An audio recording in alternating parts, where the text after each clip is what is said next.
So in 12th grade, I learned a very good lesson. It was from my headmaster at the Loomis Chaffee School.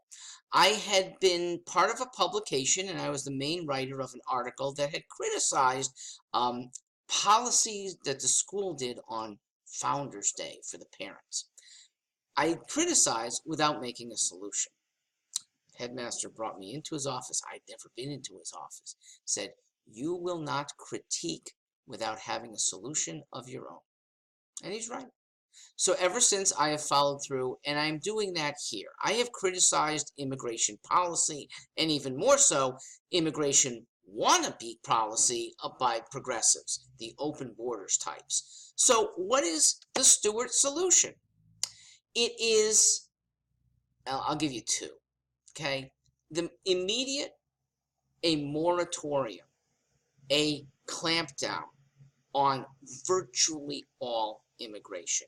That's the sophisticated H-1Bs, that is the temporary permits, and that is the truly illegal that we don't crack down on enough.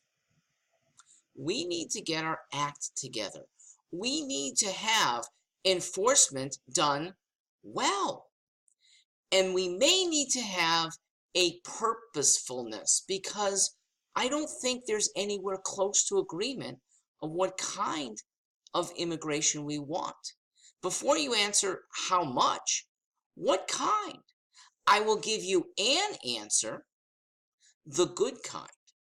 The people who will benefit this country while benefiting themselves. But America, to the extent we have a government that's meant to help Americans, should be selfish about who it lets in.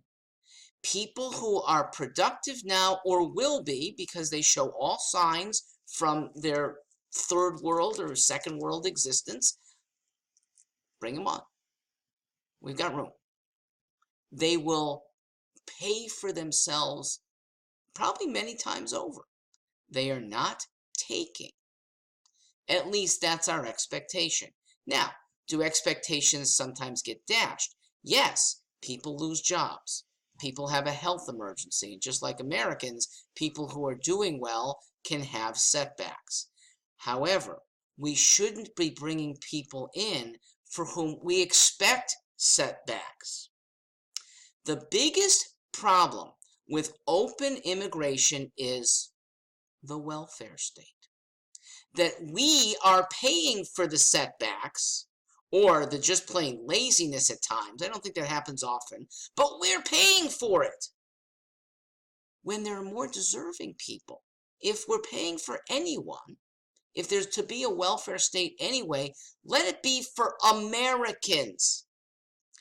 Immigrants, except for those few who really need asylum because the only sanctuary from mayhem or murder is here in the United States. Now, that's awfully rare because there's so many other countries that they can go to. Aside from that asylum-seeking group, immigrants are trying to build a better life. Good for them. If I were a Guatemalan who was struggling, I would want to come to the United States too. I might even break the immigration law to get here. But we have the responsibility not just to fulfill what other people like.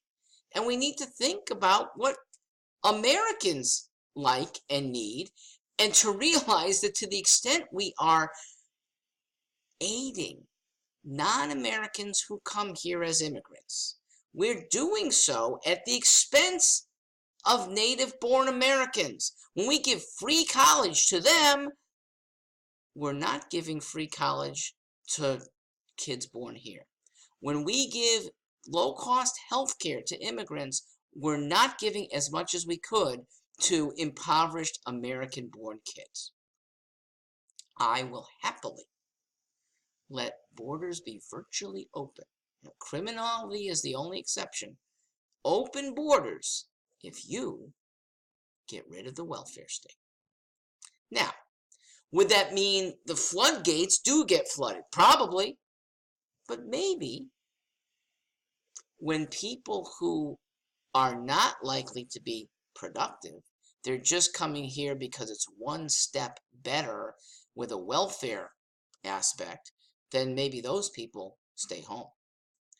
And maybe in the process, we can do the long-term great thing for them and us. We export America. We export American values. We export some American processes that even includes American government, which, though I criticize a lot, is by and large better than most governments of third world countries. Progressives, they don't mind if the world around them rots. Americans like me want to spread American values. That is the greatest thing for humanity that we could do. Until we get our house in order with immigration that can be done right, I think it should be shut down almost totally so that we get things right and be able to do right for other people. I'm Mark Stewart.